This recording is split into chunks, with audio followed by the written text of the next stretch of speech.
Hi, this is Kevin Phillips, and I'm here to talk to you about a Manga Studio 5 vector layer workflow. One of the most useful features is the erase overlapping lines behavior that you can achieve on a vector layer. Lots of people know about this, but I think it bears repeating because I find it really helpful. Let me choose a G pen here, and it may not go where we need, but it will do what we need to demonstrate. I go to the eraser and make sure this middle option is selected.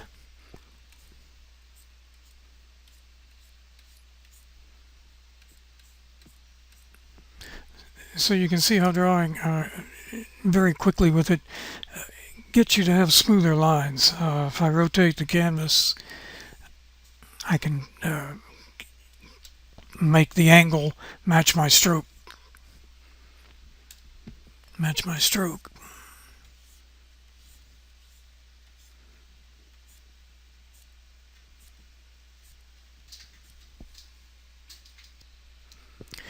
Which brings me to another point. I was able to press and hold the R key, which is for rotate, and as long as I keep the R key pressed, I'm rotating. If I let go of the R key, then it jumps back to the tool I was previously using, which in this case was the pen tool. This applies going from any tool to any other tool. Right now I'm using the pen tool, but I can also press and hold the L key for the lasso. I can select it, I can delete it, deselect it, and when I let go, I'm back to the pen tool. Another tool I like to use is the marker tool. This is just an ordinary deadweight line. If you go to the subtool detail palette, you can see that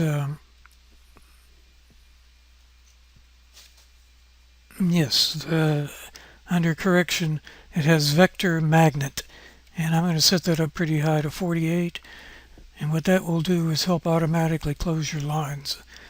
So let me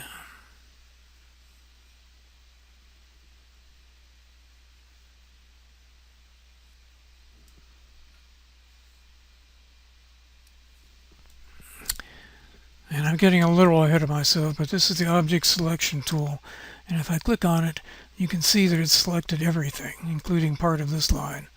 So if I move it over here, I've moved the whole thing. While I am here, let me show you the usefulness of this object tool. When I have it selected up here, if I have multi-objects selected here, I can draw a marquee around things, and it selects everything that it even touches. So I can touch these. Right now it has add to selection on, that's why I was doing that. So let's just use that one. And while we're in this mode, because they are vectors, you can copy and paste just like you might in an illustration program. So here I copy, I paste, I paste, I paste.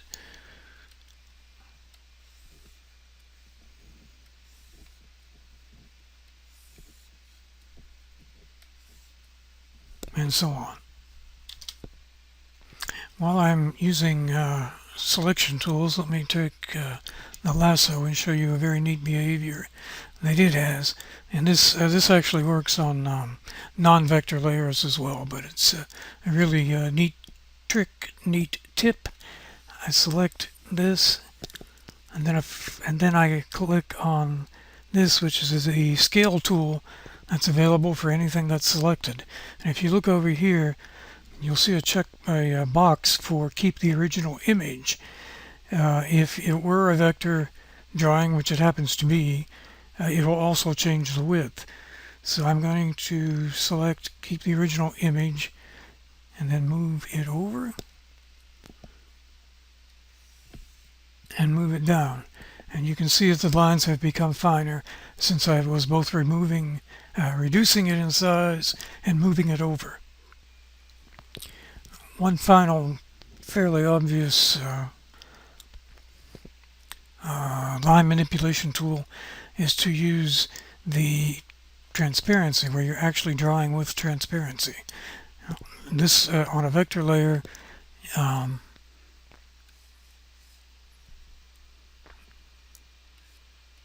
you can get some very fine detailing.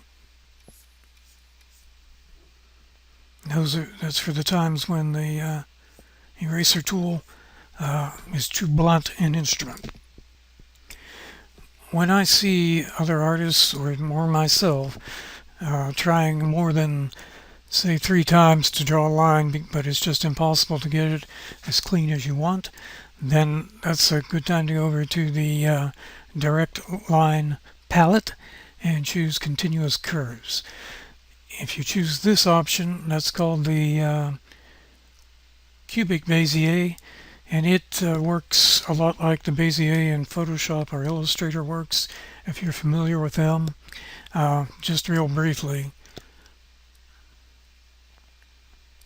you click and drag, and when you want it to change direction or create a cusp point, you have to hold Alt before you click, and then my next line can curve as much as I want. When you get the line looking the way you want to, press Enter, and it's taken. Now, you can also assign this tool right here to have a tapered beginning or a tapered end, which is what these controls in the subtool detail palette allow you to do. Here's a quick example.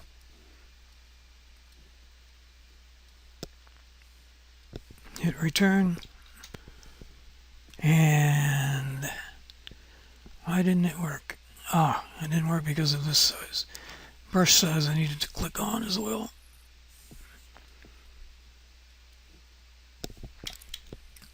Hold Alt, hold Alt, hold Alt, hold Alt, press return, and see you have this nice tapered end at the end of your stroke.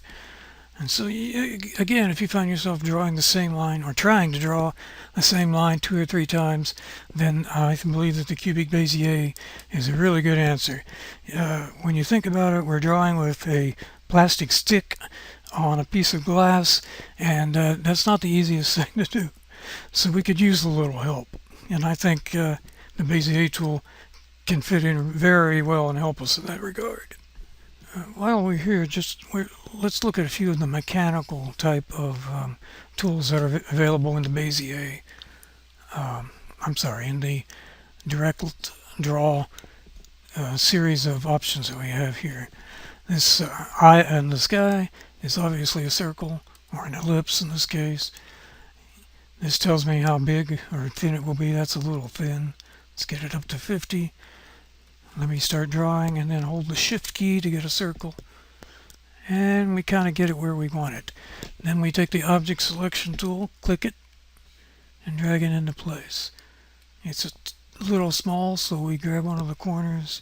Again, hold the Shift key to make sure it remains a circle, and we have our circle.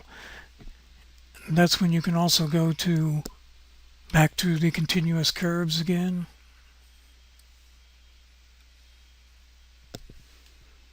Hit Enter. Now remember, I still have my flare on there, so.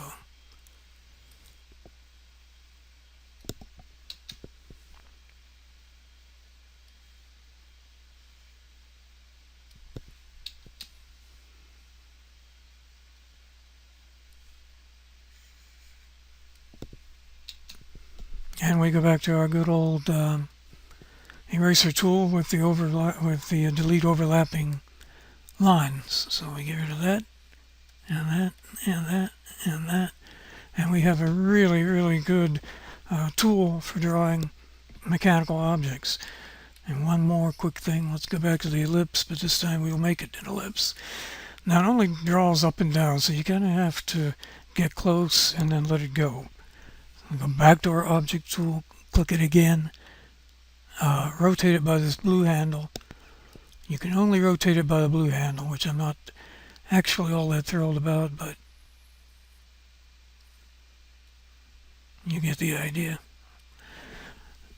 And also, while it's there, if you look over here on the operation palette for the object manipulator, you can see that you have some options in here.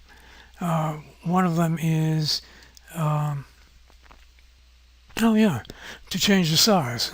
If it's selected, we can change the size. So let's take it down to 30. You can see it gets much thinner. We can go up again and do the same thing. So it's a really helpful tool. And again, go back to the eraser, and we've got the beginnings of a pretty neat little machine. Let's see, this takes us into a new set of tools which I think you'll find very interesting. It is the line correction tools, and these only work in the vector that I'm aware of. One of them is a simple control point, and if you hover over here, you'll see that the line that we drew by hand has only a very few control points, and so it's pretty easy to adjust the way it fits. If we select a line that we have drawn freehand, you can see all the points in there, make it very difficult to do much with that. So we can go to my version of the simplify vector line, and what this will do is eliminate, or not eliminate, but reduce many of these control points along the line. So let me process the whole line. That's it checked, and we're going to simplify it. I'm going to get a little bigger brush size. Okay. Sometimes it moves a little bit and gets you a little bit out of where you want to be, but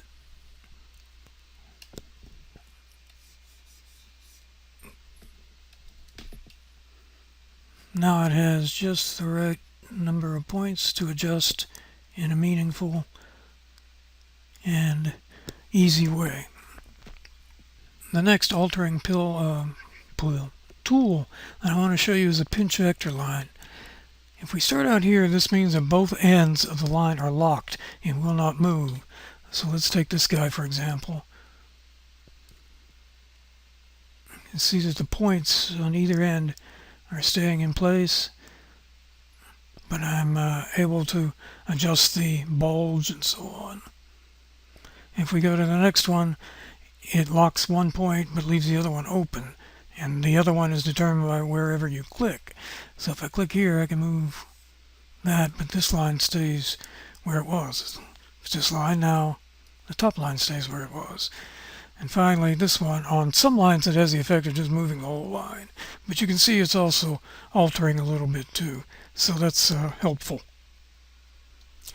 The next really useful tool that I like to talk about is the line width correction. Now it has a option down here called process whole line.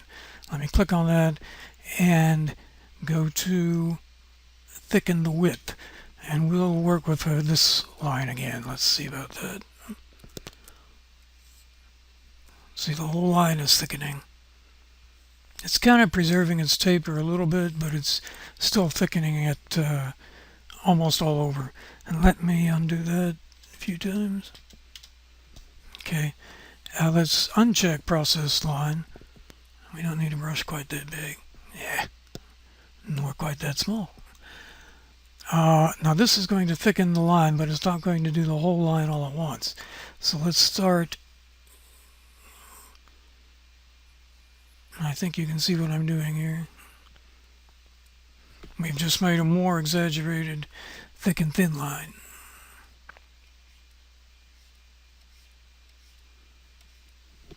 And it does a really good job of mating with the taper, so you don't go overboard.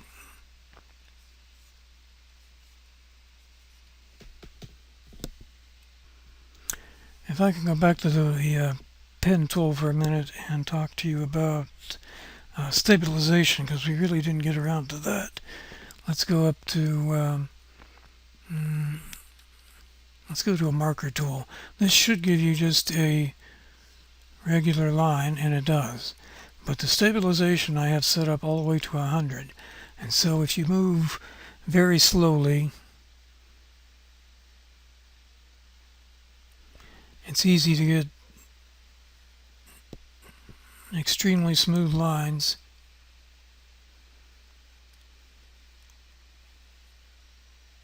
Which you can adjust in any number of ways, as we talked about before. Pinch vector.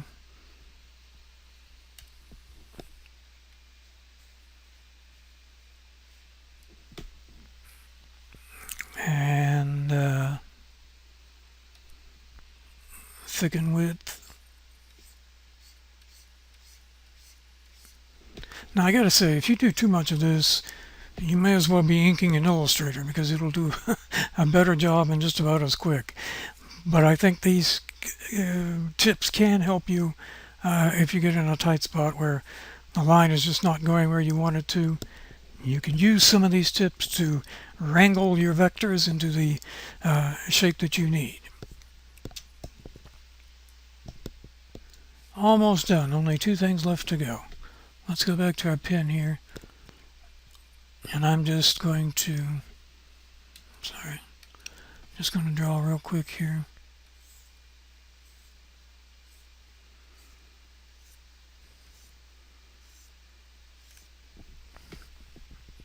Now I'm going to select these.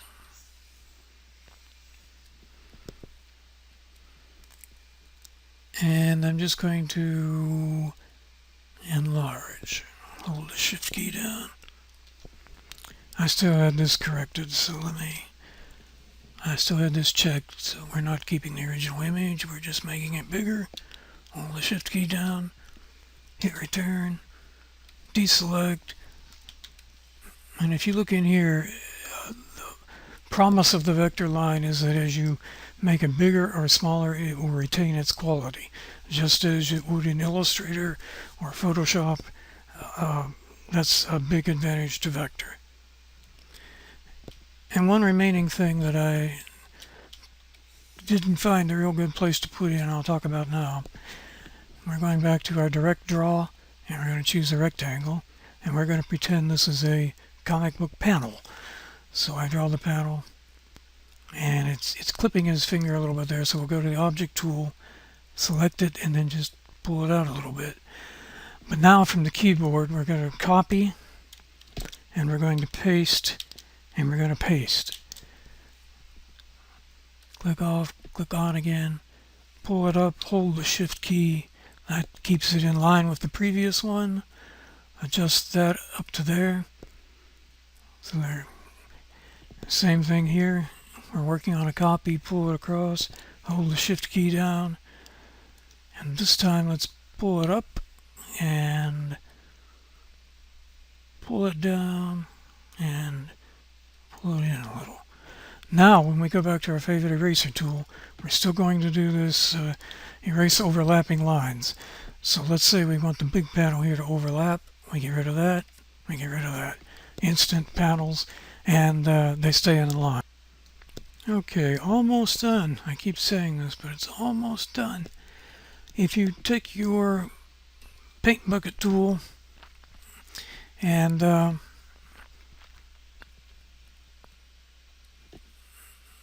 sorry, let's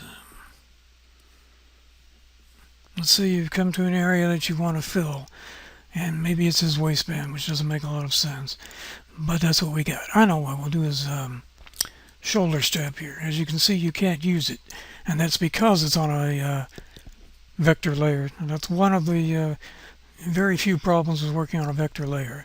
So you can either think ahead as to what lines you want to be black, and maybe you do them on a raster layer in the first place, or you can do this. You can create a raster layer right above it. Now the inks are going to be called a reference layer by clicking this little button, and now the blacks, when you fill with the fill tool, and this option here uses the raster, uses the vector layer in this case as its reference. So when I go to fill things in, ta-da, and that gets you any idea. But there are times you would want the white to cross through, in which case, just draw that particular shape in the raster layer.